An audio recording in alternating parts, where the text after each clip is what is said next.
Hello. In this video, we're going to talk about finding a linearization or a linear approximation. We're given a function, f, a function of three variables, x, y, and z. And then we have x squared minus xy plus 3 of sine z. And we want to find the linear approximation at this given point, p naught, 2, 1, 0. And then what we're going to do is we're going to find the upper bound, m, for the error that is incurred by replacing the function f with its linearization L within this rectangular region. So the distance away from that x value 2 has to be less than 1/100th of a unit. The distance away from the y value 1 has to be less than or equal to 2/100ths of a unit. And the distance away from 0, z can only be off by 1/100th of a unit. All right, so the first thing we want to do for the linearization is we need the function value at the point, and then we need to find our three partials with respect to x, y, and z and evaluate them at the point. Now it should be pretty easy for us to plug in 2, 1, 0 into my function 2 squared minus 2 times 1 plus 3 times the sine of 0. That gives me out 2. And then I need to find my partials. So let's see, the partial with respect to x is 2x minus y. The partial with respect to y is going to be negative x. And the partial with respect to z is going to be 3 cosine z. So now we plug the ordered pair 2, 1, 0 into each of these three partials, and that gives me 2 times 2 minus 1. I'll write it this way. The partial evaluated at p naught is 3. The partial with respect to y evaluated at p naught is negative 1. Partial with respect to z evaluated at p naught is cosine of z is 1, so we get positive 3. Okay, so it's very similar to our definition for two variables, that linearization for x, y, z is going to equal that function value. So we've got f of 2, 1, 0. And then we're going to have plus that partial of x evaluated at the point. And we'll say x minus 2 plus the partial of y evaluated at that point. And then we say, oh, that will be y there, y minus 1. And plus the partial with respect to z at the point. And that's going to give me, I'll have z minus 0. So simplifying this a little bit, I'm just going to say my linearization equals 2 plus 3 times x minus 2 minus 1 times y minus 1. And then we have plus 3z. Some minor simplification, that linearization, a function of x, y, and z turns into 3x minus 2y plus 3z minus 2.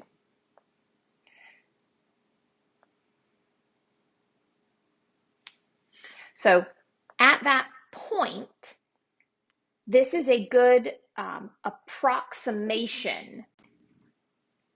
Originally dealing with this surface F, at that point, this plane, if you zoom in really, really close, it mimics the shape of the curve on that surface. All right, so, but how good is it, right? This is where we get into talking about error, and I'm actually going to go to the next screen. So here we have our three partial derivatives, and I need to take the second partial of each of them with respect to each of the three variables. So fxx is 2. fxy, we've got -1, and then that partial, the derivative of the partial of f with respect to x with respect to z, there is no z, so we get 0. All right, now on this next one, I do not need to take the partial of y with respect to x because I already have that here.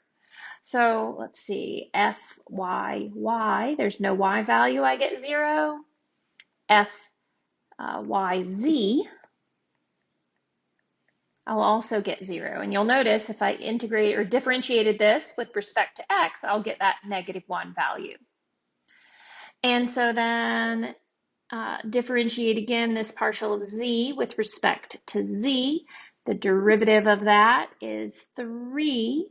We'll actually have -3 sine of z.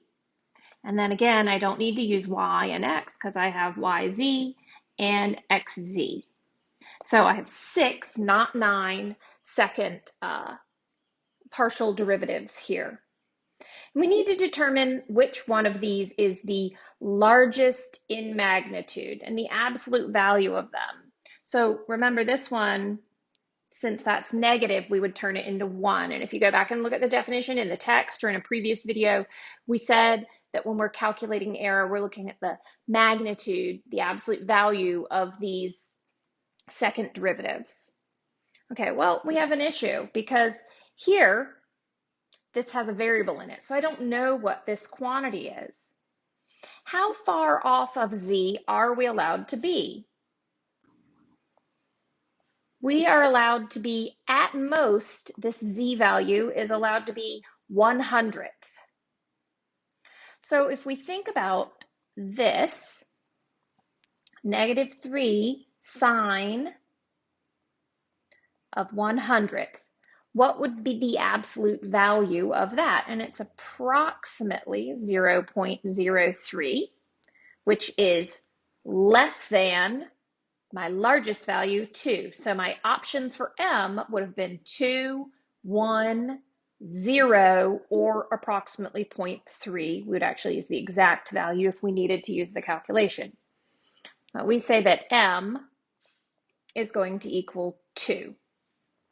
So we know the upper bound for calculating the error incurred, and our error formula is the same as we used for two variables. We're going to have 1/2, the magnitude of that error, I should say, is going to be less than or equal to 1/2 m x minus 2 plus y minus 1 plus z. And we say minus 0, but that's just z, quantity squared.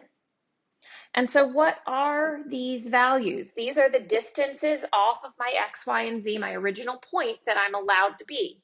And the maximum that those values are allowed to be, if we skip back, x minus 2 can be at most 0.01, y minus 1 can be at most 0.02, and z can be at most 0.1. So I'm going to plug those values in. I have 1/2 times 2, I've got 0.01 plus 0.02 plus 0.01.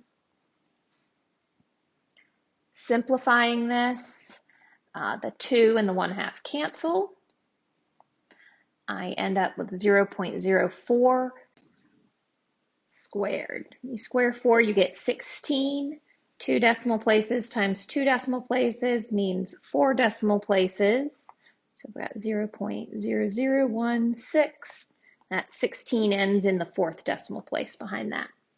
So the margin of error is very small. And if we thought about that as a percentage, that would be 1600ths of 1%. So it's a small quantity.